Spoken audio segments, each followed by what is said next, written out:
Well, we were able to catch a few thermals, fly around the valley a little bit, and we're going to be coming in for a landing here.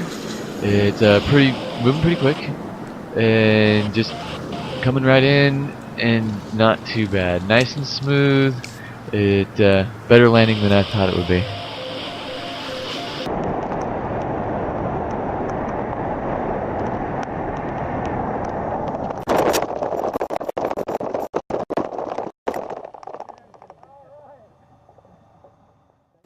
I'm here with Billy Cuddy from Tahoe Tandem Hang Gliding, and we just got done jumping off of Slide Mountain, and just a spectacular feeling jumping off the mountain and taking flight. It's amazing, and Billy did a wonderful job. I felt secure, safe the whole time. I just want to say thank you very much for a wonderful ride. Well, it was a combined effort. You were a great student, great first-time flight. We had a wonderful takeoff, good flight, and a great landing. So I congratulate you. Welcome to hang gliding. Well, I decided to take my first hang gliding lesson, and I'm taking it through Tahoe Tandem Hang Gliding, and Alex Cuddy is going to be my instructor. Great instructor. He's been showing me everything and then making me do it, and the gliders are pretty easy to put together. And you go over a quick safety check, make sure all your keepers are there, bolts are in place, there's no dented tubes or anything like that, and that the glider is airworthy. So you're kind of just looking in the back of the tube, and you'll kind of feel the front of this. Yep. Okay. So we're looking. Okay. We went over some real important stuff. You know, the keel point where you hook in is really important. You know, that's the thing that keeps the wings wide and tight. So you want to make sure that thing's really good and secure. Help you pull everything together. Help you find everything. This is your safety strap. This is your. Well, it's all set up and ready to run. So let's give it a shot here. Get all hooked in.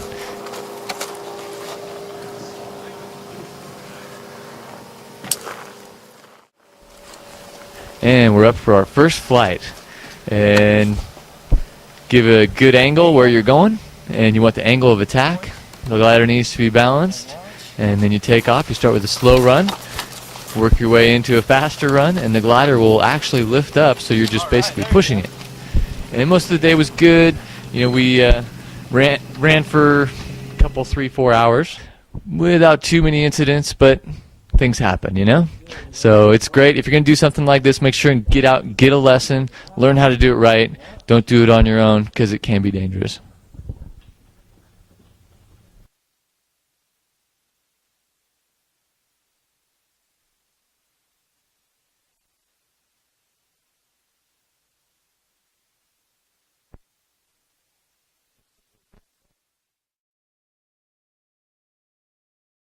This is my instructor showing me how we're going to be towing, but he has been a great instructor, extremely patient, and I just want to say thanks to Alex. He does a great job.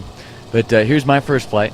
Some of the most overwhelming stuff I've ever done. I couldn't even understand what he was saying. I barely got off the ground, and it just was just completely overwhelming. Every sense was just going wild. I couldn't even understand that he was saying turn right.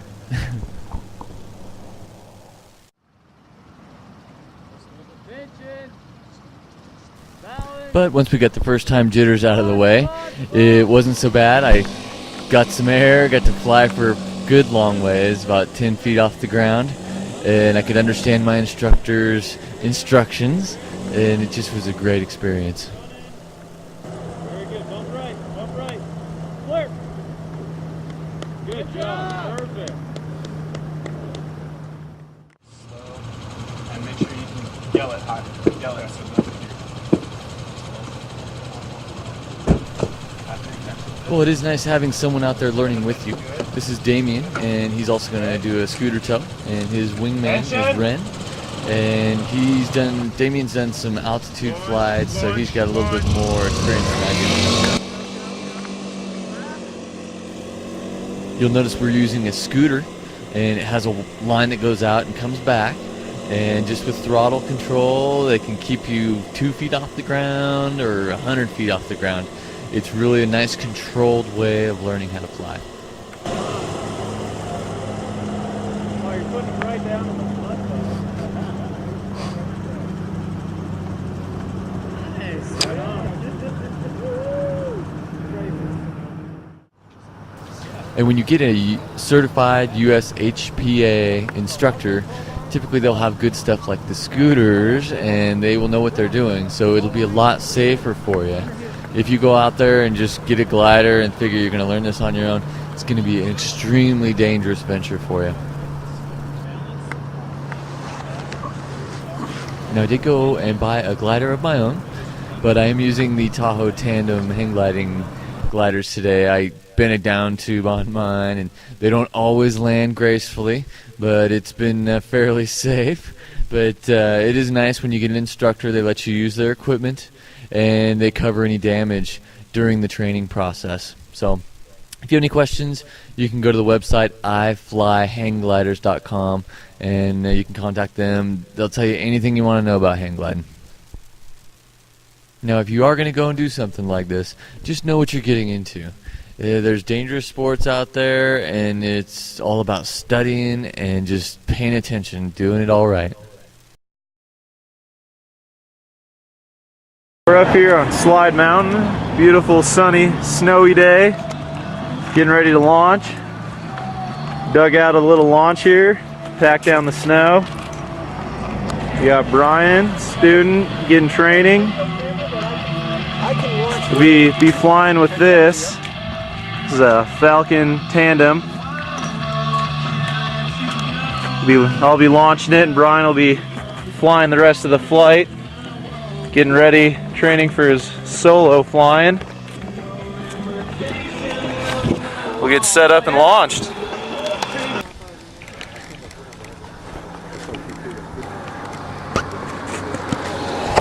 Hello!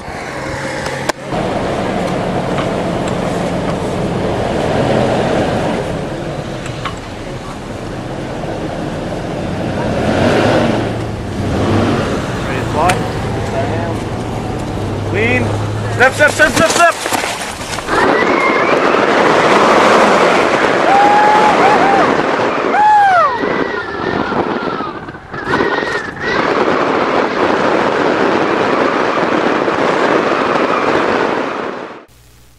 Well, the moment of truth has finally arrived. Been waiting for this for a while, and I guess I get to fly this thing. So Alex is going to let go here, and we'll do a little bit of some stalls and some turns, stuff like that. Basically just get a feel for how this glider works.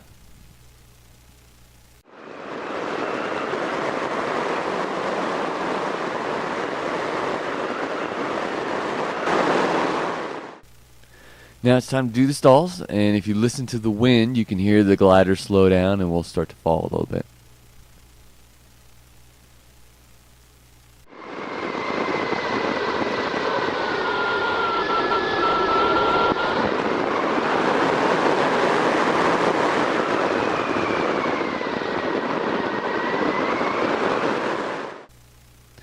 Well, those are some pretty weak stalls, but being my first flight, I really am doing everything, just barely controlling it, you know, just trying to do everything in little tiny steps.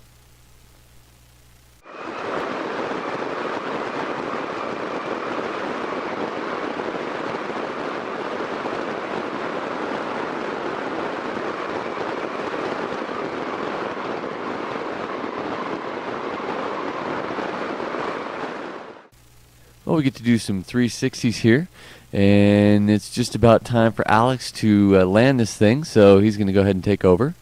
We need to check out the windsock, make sure we got good winds, headwinds coming in at a nice decent pace. It sure seems a lot slower the second time. This is my second altitude flight here, so it's just once you're used to it, it's a lot slower, and it just doesn't take much to control the thing. Coming in here for a nice, easy landing, and it looks like it's going to be a nice, perfect 3-step landing. Woo! Thank you. Woo-hoo! Well, all the equipment in the world won't save your life if you don't know how to use it. So George Hamilton from Sacramento Hang Gliding was putting on a parachute clinic down at the Parachute Center in Sacramento, and basically they would spin us around, get us disoriented, make us throw the chute out, and pull it back through your hand so you don't tangle the string and all that stuff. And then also taught us basic care of the chute, keep it dry, keep it cool. You know, heat and moisture are really bad for them. So you really want to take really good care of the stuff that your life depends on.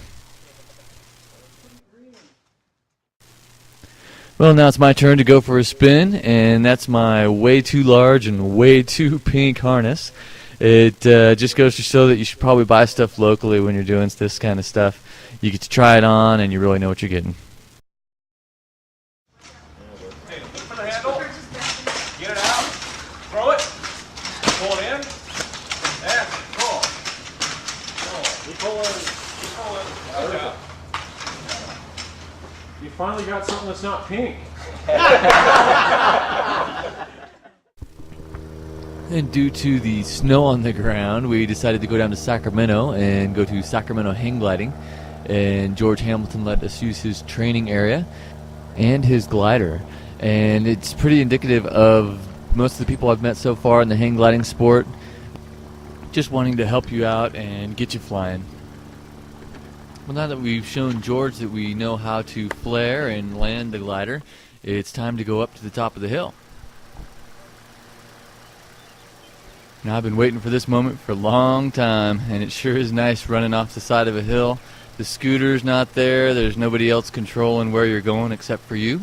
And little bumps here, little bumps there. It's a real smooth flight, and my landings are decent, so I'm not too worried about what's coming up here. Well, with all the excitement, the flare was just a little bit too soon.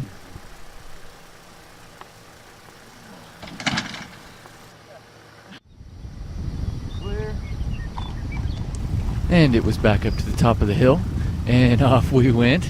And this time, landing's going to be a little bit better. I just get over the excitement. The first time you do it, it's just such a rush. It's hard to get control of all of your senses and know what to do and how to do it right. So now we're just coming in, practicing our speed, and keeping it straight. And as you can see, my landings are getting just a little bit better.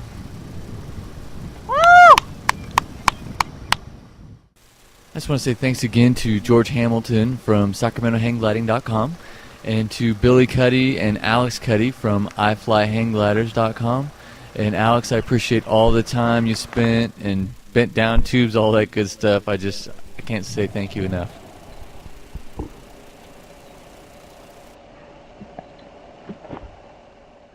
Hi, I'm Fish and Game Warden Patrick Foy. Boaters at Lake Tahoe should expect watercraft inspections at all launch sites around the lake. These inspections are designed to prevent the destructive spread of zebra and quagga mussels as well as other aquatic invasive species. If brought into Lake Tahoe, invasive species will damage boats and the pristine waters and be impossible to remove. Remember to clean, drain, and dry your boat every time before entering a new body of water. Clean boats stop aquatic hitchhikers. I'd like to thank Brian Doyle for being my guest this week. No problem. If anyone has any questions about hang gliding, they can go to Thermal Sky Sports at iFlyHanggliders.com. Outstanding. I'd like to thank all of you for joining me this week, and we'll see you next week on Nevada Trails.